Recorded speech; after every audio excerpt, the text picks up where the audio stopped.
के जवाब के लिए अब कहाँ हो रहा है? रुको ना, आप लोग शांत होइएगा तभी तो। शांत रहिए। कैसे देख रहे हैं जो बयान है उसको, कैसे देख रहे हैं? छूट जाएगा, छूट जाएगा। आप बोलिए ना। भाई जी, हम आधा आधा करके दे देंगे जवाब। आधा आधा आप जीतकर फिर एक दूसरे में आधा बट जाइए, आधा का जवाब दे देते हैं। हाँ बोलिए। कैसे देख रहे हैं इस बयान को? देखिए, जो बयान, मैं किसी व्यक्ति के बयान पर प्रतिक्रिया देने के लिए खड़ा नहीं हुआ हूँ। बातें लोकतंत्र की सबसे बड़ी,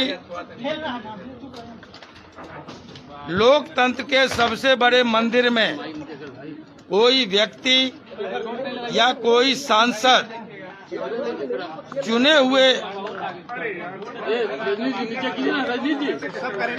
अरे बोलने दो ना यार तुम। सर आप बोलिए ना सर। आप लोग शांत कहाँ हो रहे हैं? उसको शीशा तोड़ दीजिएगा, गड़ जाएगा। अरे क्यों? हटा दो, शीशा हटा दो, शीशा हटाइए, अंदर ले लेगा, गड़ जाएगा लोग। शीशा हटाइए। माइक ऑन है ना? अरे माइक को डाउन करिए सर। उसको मोटरसाइकिल को क्या हटाने तुम लोगों को नहीं समझोगे? मैं किसी व्यक्ति विशेष के बयान का, आप लोग ने बोलने दीजिएगा, हम क्या करें? आप लोग शांति नहीं हो रहे। मैं किसी व्यक्ति विशेष के बयान का जवाब देने के लिए खड़ा नहीं हुआ। दुर्भाग्यपूर्ण ये हुआ है कि लोकतंत्र के सबसे बड़े मंदिर में हाल के दिनों में दो घटनाएं हुई। हमारे पुरखों ने असीम कुर्बानियां देकर आजादी और लोकतंत्र की को बहाल किया। आज हमारा देश सबसे बड़ा लोकतंत्र है, गणराज्य है। एक धर्मनिरपेक्ष और समाजवादी गणराज्य में राष्ट्र के सबसे बड़े लोकतंत्र के मंदिर में अगर किसी धर्म विशेष पर टिप्पणी होती है या किसी जाति विशेष पर टिप्पणी की जाती है तो ये कार्रवाई, चाहे राज्यसभा हो या लोकसभा हो, उसकी कार्रवाई में दर्ज हो जाता है। और ये गालियां दी गई, मैं उस पर ऑब्जेक्शन, मेरी आपत्ति वहाँ है कि एक जाति विशेष को टारगेट करके संदर्भ से बाहर जा करके महिला बिल पर बहस चल रहा था, वो पेश किया गया था, उसको पास होना था, उसमें ठाकुर का कुआं लाया गया। ये एक बीमार मानसिकता का द्योतक है। ये पूर्वाग्रह से ग्रसित व्यक्ति का कि संकीर्ण मानसिकता का परिचायक है और मैं उसके खिलाफ खड़ा हुआ। चाहे वो इस देश के मुसलमानों को, जिसकी शुरुआत होती है 1857, जिसके बलिदान का इतिहास है, 1857 के गदर का जो हमारा नायक था वो था बहादुर शाह जफर। हमारे जो क्रांतिकारी मित्र लोग मरे, पुरखे लोग मरे, जिसमें भगत सिंह थे, चंद्रशेखर आजाद थे, बिस्मिल थे, उसमें एक नौजवान और था, उसका नाम था अशफाक उल्लाह खान। अगर गांधी के नेतृत्व में इस देश में आजादी की लड़ाई हुई, 42 की या 47 की आजादी है, तो उसके पीछे भी सीमांत गांधी, अब्दुल गफ्फार खान, आपको अबुल कलाम आजाद, ऐसे दर्जनों लोगों की असीम कुर्बानियां हैं। सबको लेके ये मुल्क आजाद हुआ, यहाँ लोकतंत्र की बहाली हुई। आजादी और लोकतंत्र के लिए हमारे इन पुरखों ने कुर्बानियां दी। मुल्क की आजादी के बाद यहाँ के बॉर्डर की हिफाजत की बारी आई तो कैप्टन हमीद आगे आकर के पेटेंट टैंक को तोड़ने का काम किया। आज कोई सांसद निकले लोकतंत्र के सबसे बड़े मंदिर में अगर किसी धर्म विशेष को गाली दे, कोई सांसद निकले राज्यसभा के अंदर जाकर किसी जात विशेष को गाली दे, तो ये बर्दाश्त के काबिल नहीं है। लोकतंत्र के आप चौथे स्तंभ हैं आप लोकतंत्र के पहरुआ हैं। आपकी भी जिम्मेवारी बनती है कि जात विशेष को गाली दिया जाए, उसको टारगेट किया जाए, या धर्म विशेष को कटुआ आतंकवादी कहा जाए, या ठाकुर देखे कि ठाकुर को मारो, अपने अंदर के ठाकुर को मारो। ये बार बार दोहराना ये कतई बर्दाश्त के लायक नहीं है, और इसको कोई भी लोकतंत्र के मूल्यों में यकीन करने वाला कोई व्यक्ति कभी बर्दाश्त नहीं करेगा। लोग महिला बिल के सवाल पर भाषण देते हैं, आनंद मोहन का लहू बहा है।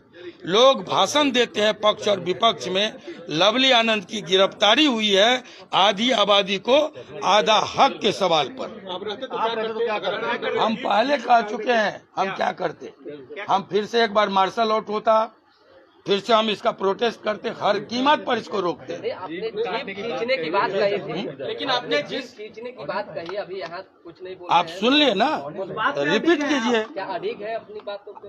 बिल्कुल अड़िग है, जो हम बोल गए उसको रिपीट कीजिए। लेकिन राष्ट्रीय जनता दल उसी वीडियो को पोस्ट करके कहती है कि शानदार भाषण है मनोज झा का संसद में। मुबारक हो। देखिए, आपने फिटकिरी का नाम सुना है? पहले लोग दाढ़ी बनाते थे तो फिटकिरी का इस्तेमाल करते थे, आफ्टर सेब के बाद करते थे ना। आप उस फिटकिरी का एक काम है, एक बड़ा काम है। एक तो ये कीटाणुनाशक है, और दूसरा काम क्या है कि 1 टन 1 क्विंटल आप 1 ड्रम दूध ले लीजिए, 1 ढेला फिटकिरी उसमें डाल दीजिए, दूध फट जाएगा, जमने ही नहीं देगा। तो मैं आपको बोलूं कि एक फिटकिरी झा है, वो नहीं चाहता है कि इस देश इस प्रदेश में जो मार्शल कौमें हैं, जो कृषक जातियां हैं, वो इकट्ठा हो। एजेंट बन के पार्टियों में बैठे हुए हैं ऐसे लोग। और किसके होंगे? जिनका केंद्र में सरकार है उनके एजेंट हैं। इनके बड़े पिताजी का, मैं इनके बड़े पिताजी की कहानी जानता हूं, आप नहीं जानते हैं तो जान लीजिए। बहुत बड़े सोशलिस्ट थे, प्रखर समाजवादी बनने का चोगा ओढ़े हुए थे, जीते समाजवादी पार्टी से, सोशलिस्ट पार्टी जो उन दिनों थी। और जैसे ही कांग्रेस की चलती आई, सरकार बनी, समाजवादी चोला को उतार के फेंक के बल्कि कहिए, और कांग्रेस में जाके मंत्री हो गए। ऐसे लोग जब लगेगा, आरजेडी आज इस बात को नहीं समझ रही है, हम उनके शीर्ष नेतृत्व को समझाने का हम कोशिश कर रहे हैं। ऐसे लोग तभी तक हैं, न इसके पहले थे और न इसके बाद रहेंगे। ऐसे लोग तभी तक होंगे जब तक आरजेडी अस्तित्व में होगी। जैसे लगेगा कि कमजोर हो गया, सबसे पहले ये भाजपा के गोद में जाके आपकी